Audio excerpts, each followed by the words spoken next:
Hello, my dear friends. Today we are going to talk about refrigeration, something meaningful, something technical about refrigeration.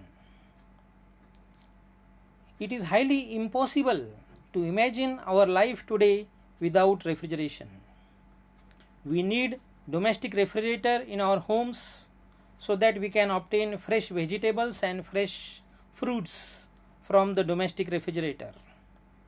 We are using air conditioners in our homes. We cannot imagine the cars without AC. Air conditioning is also important application of refrigeration. Air conditioning is used in the cinema halls, in the hospitals, restaurants, in the offices also air conditioning is used. In so many industries, refrigeration and air conditioning find applications. In the photographic industry, refrigeration and air conditioning is used. For the manufacturing of ice cream, we need refrigeration. For the transport of meat and fish products, refrigeration is required. For the processing of dairy products and the transport of the dairy products, for the storage of the dairy products, we are using the refrigeration. Even in the medical field, for the preservation of so many medicines and for the preservation of blood also, refrigeration is used. So there are so many applications of refrigeration, and this is a very important field today. Now let us define refrigeration. What is refrigeration? Refrigeration is a technique, process, method or science of obtaining and maintaining temperature of a space or substance below atmospheric temperature.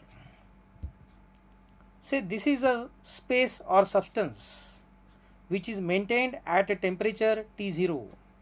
This temperature T0 is less than atmospheric temperature.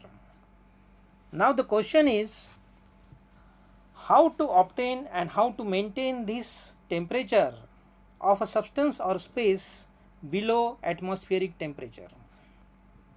Normal logic tells that we have to remove the heat from this particular space or from this particular substance, and this heat can be removed.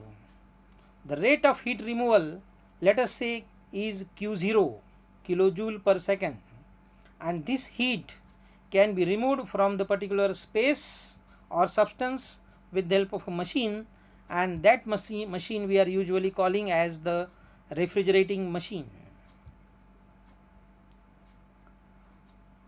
Q0 is called as the refrigerating capacity and the unit is kilojoule per second. That is nothing but the rate at which heat is being removed from that particular space or from that particular substance.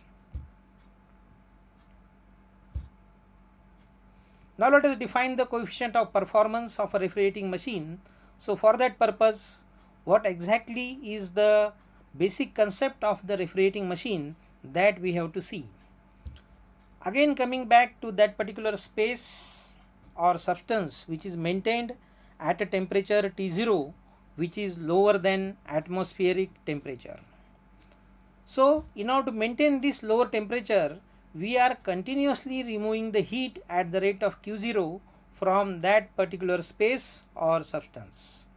Now this removal of heat is done with the help of a machine known as the refrigerating machine. This refrigerating machine will remove the heat, and this heat will be transferred to the high temperature sink, that is nothing but the environment or the atmosphere which is at a higher temperature Tk. Now here you can see that the heat is flowing from lower temperature T0 to higher temperature Tk with the help of the refrigerating machine. But this is not possible according to the second law of thermodynamics, Clausius statement. Heat cannot flow from low temperature to high temperature unless we supply some mechanical work. Some external work is supplied some external work is necessary for the flow of heat from lower temperature to higher temperature. Naturally the heat will flow from higher temperature to lower temperature, and for that particular purpose we are not required to supply any external work. Now let us take the example of water. Suppose water is present in the underground tank of your home and it is not present in the overhead tank of your home.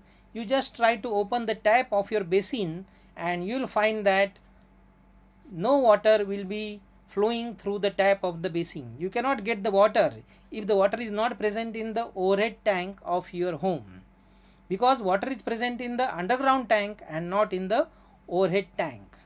But if you use the pump, and if the water is made to flow in the overhead tank, if the water is pumped by using a pump and the motorized pump, and if the water is pumped in the overhead tank, then it is possible that from the overhead tank the water will come down to the tap of the basin.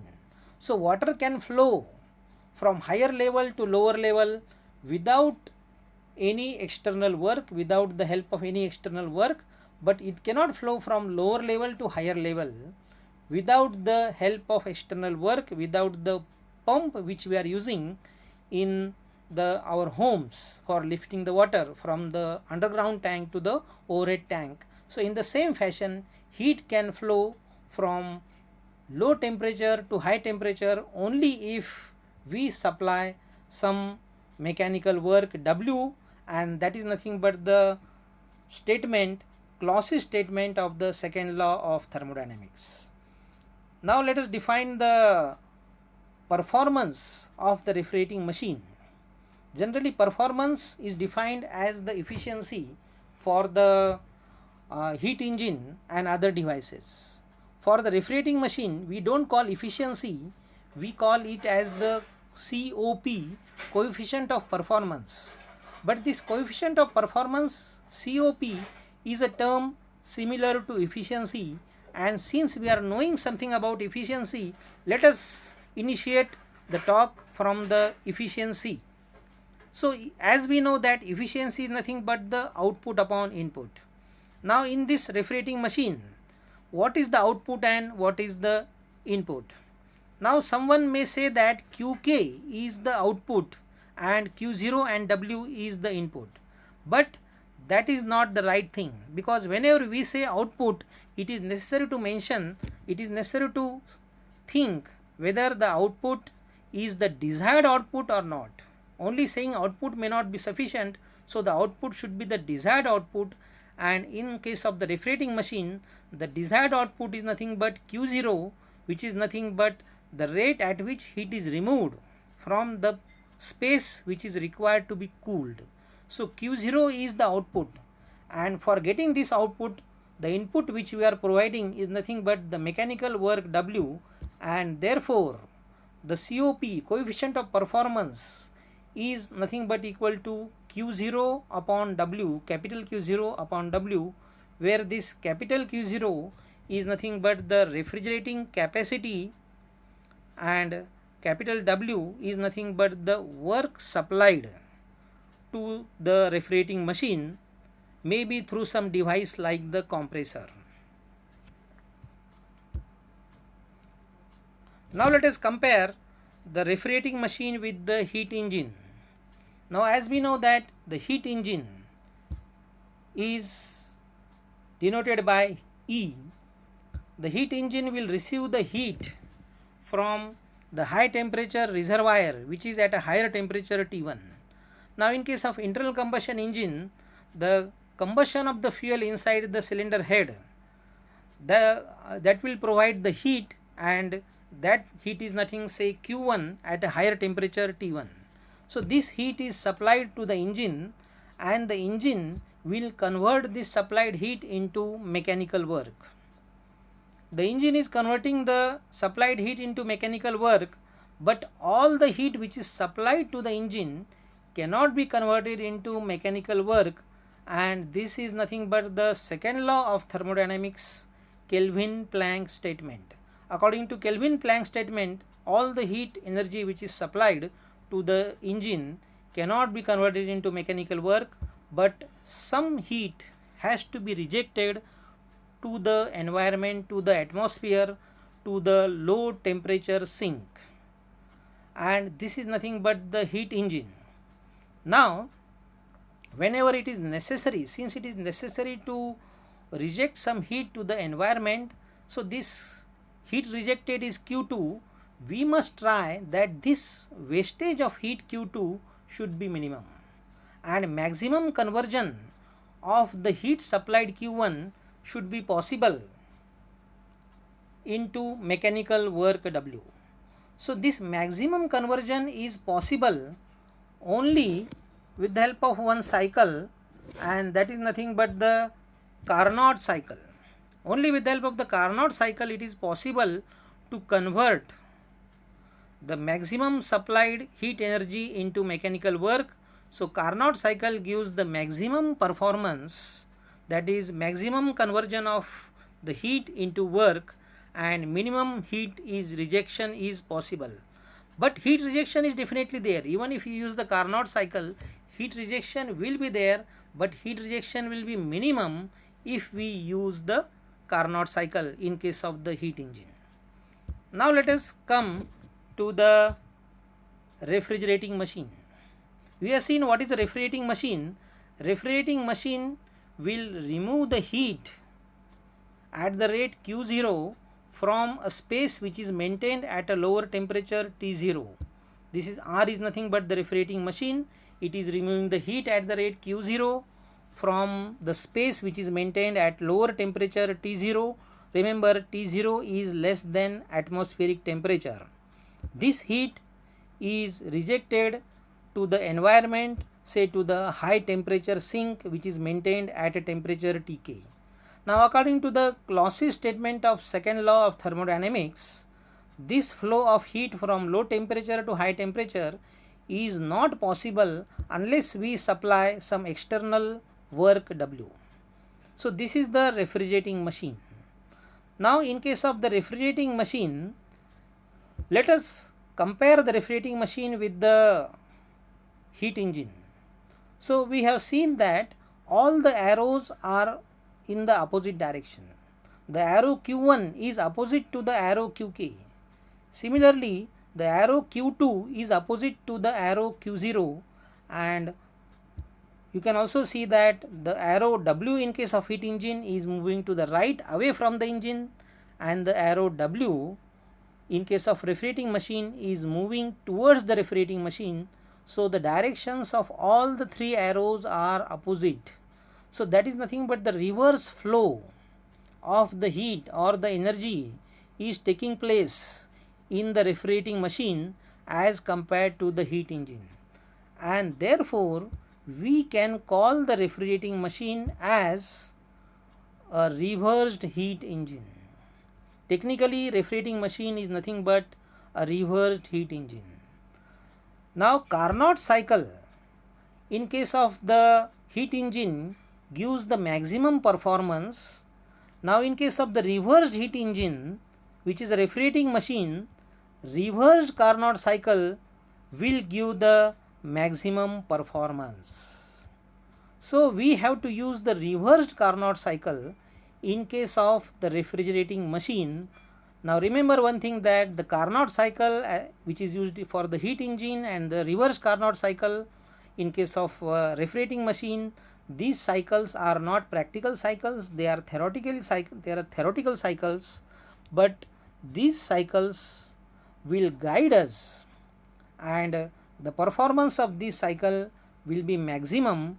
So we can compare the performance of the practical cycle with the ideal cycle, that is the Carnot cycle, and from that we can understand how much efficient our cycle or our system is. So the reverse Carnot cycle in case of the refrigerating machine gives maximum performance in the refrigerating machine, that is the minimum requirement of work for given cooling in given temperature range is possible with the help of the reversed Carnot cycle. Before we study the reversed Carnot cycle, let us study the unit of refrigeration. Let us try to know what is the unit of refrigeration. So the unit of refrigeration is nothing but 1 ton of refrigeration. Actually the unit of refrigeration should be similar to the unit of heat, say maybe some kilojoule or kilowatt, something like that. But here, since that unit is a small one, commercially we are using ton of refrigeration as the unit of refrigeration. It is denoted by TON or TONN or TOR also. So that is the unit of refrigeration. Let us study the definition of this unit of refrigeration, that is 1 ton of refrigeration. Let us take 1 ton of water at 0 degree centigrade. Now this 1 ton of water at 0 degree centigrade is converted into 1 ton of ice at 0 degree centigrade. So 1 ton of water at 0 degree centigrade is converted into 1 ton of ice at 0 degree centigrade in 24 hours. The time required for this conversion is 24 hours. But how this conversion is possible? In order to make this conversion possible, heat should be removed, heat should be absorbed at some rate Q0 from 1 ton of water continuously for 24 hours. Heat should be absorbed at some rate, at some constant rate Q0 continuously for 24 hours. Then only it is possible to convert 1 ton of water which is at 0 degree centigrade into 1 ton of ice at 0 degree centigrade. So this rate at which heat should be absorbed from 1 ton of water so as to convert it into 1 ton of ice at 0 degree centigrade within 24 hours, that rate of heat absorption, that rate of heat removal is defined as 1 ton of refrigeration. Now this 1 ton of refrigeration can be converted into kilowatt like this. 1 ton of refrigeration is equal to 211 kilojoule per minute or 211 upon 60 kilojoule per second, that is 211 upon 60 kilowatt means 3.5167 kilowatt. That is the conversion of 1 ton of refrigeration into kilowatt. Now we are coming back to study the Carnot refrigeration cycle. What is the Carnot refrigeration cycle? The Carnot refrigeration cycle is nothing but it is the cycle which will help us to obtain the maximum performance of the refrigerating machine. So it is obvious that one would like to obtain the desired cooling by supplying minimum work, and for this we have to use the Carnot refrigeration cycle or the reversed Carnot cycle. Now the reversed Carnot cycle is not a practical cycle. So the Carnot refrigeration cycle is a completely reversible cycle, hence is used as a model of perfection. It is used as reference against which the real cycles are compared. So the Carnot refrigeration cycle is not a real cycle, but it can be referred, it can be used as a reference. So our real cycle should be as close as possible to the Carnot refrigeration cycle. Then we can have the maximum performance. We cannot go beyond that. Our performance cannot be better than Carnot cycle, but our performance can be as close as possible to the Carnot cycle. Then we can say that our cycle is a good one.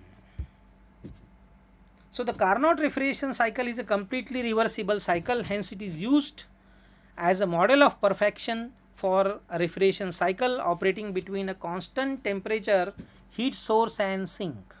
As shown in the figure, the basic Carnot refrigeration system for pure vapor consists of 4 components: the compressor denoted by C between 1 and 2, then the condenser also denoted by C between 2 and 3, then the turbine between 3 and 4 denoted by T, and again the evaporator denoted as T between 4 and 1. So these are the 4 components for the Carnot refrigeration system.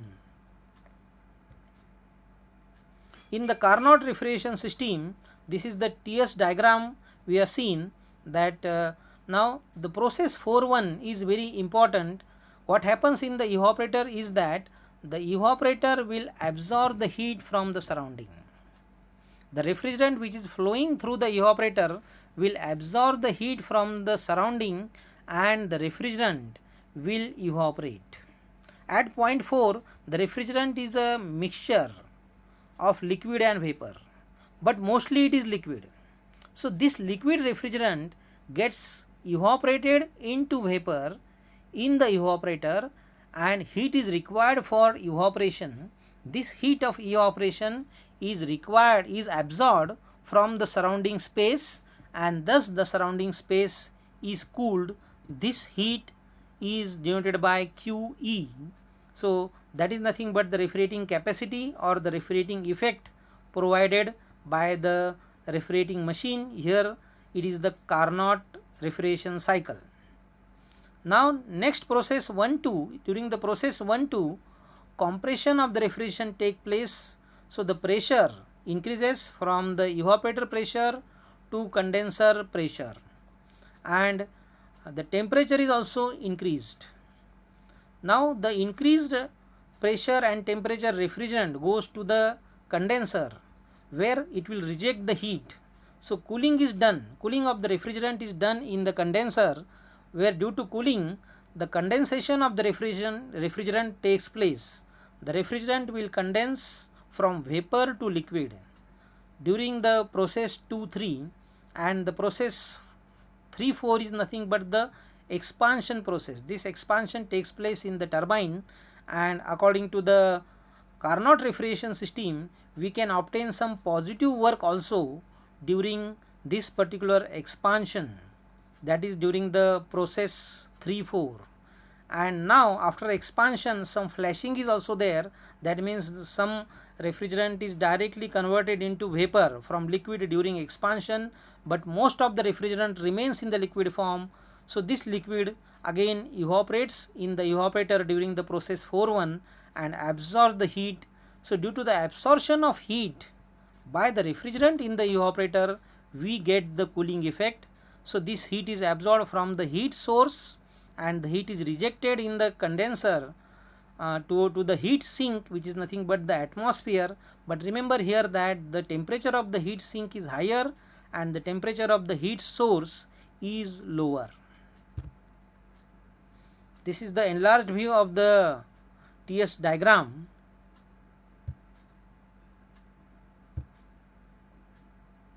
Let us study the reverse Carnot cycle in steps. So first of all you should know what is a cycle, and for that purpose you should also know what is a process, and before that it is necessary to know what is the state or condition. So the state or condition of a substance is nothing but a set of properties of that particular substance. The condition or state of a substance is defined by a set of properties, and that is nothing but represented by a point on the graph. The graph may be something like PV diagram or the TS diagram and so on.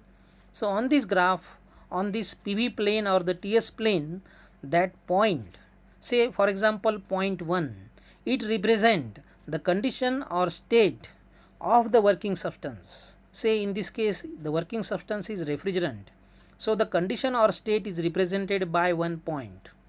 Now the process is nothing but process is represented by a line. For example, this line 1-2 represent one process.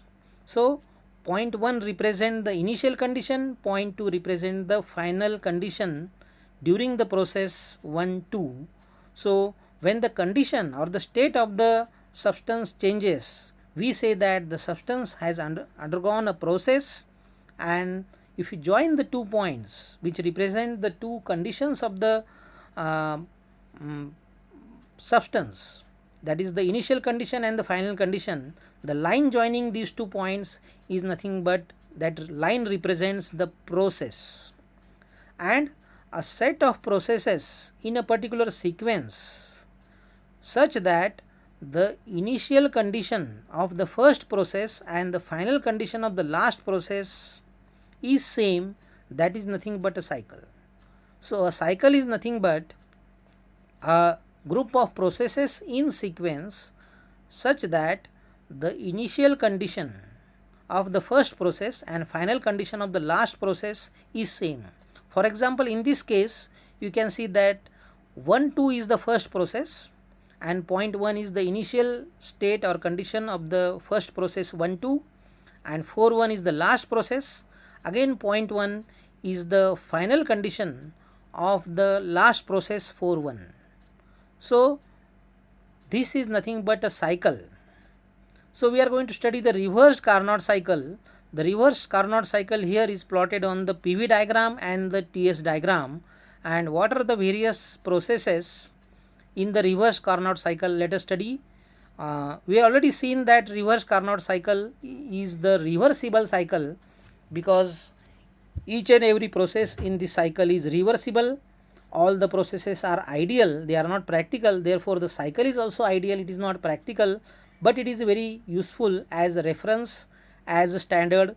Therefore we must study this cycle, that is the reversed Carnot cycle. So let us study the various processes one by one. The first process 1 2 is nothing but the reversible isentropic compression process.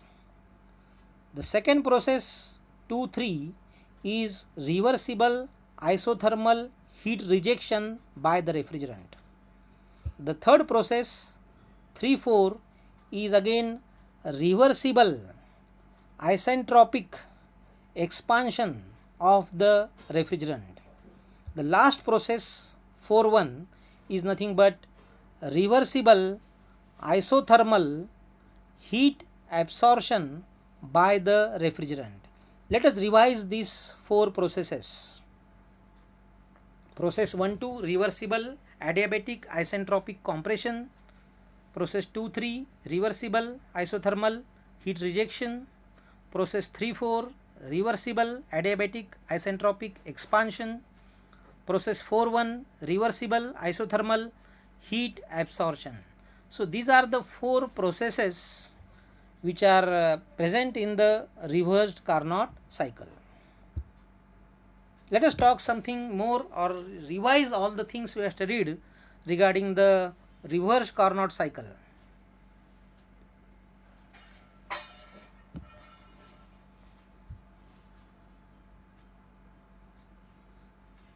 The low temperature, low pressure vapor is then compressed isentropically in the compressor to the heat sink temperature Tc.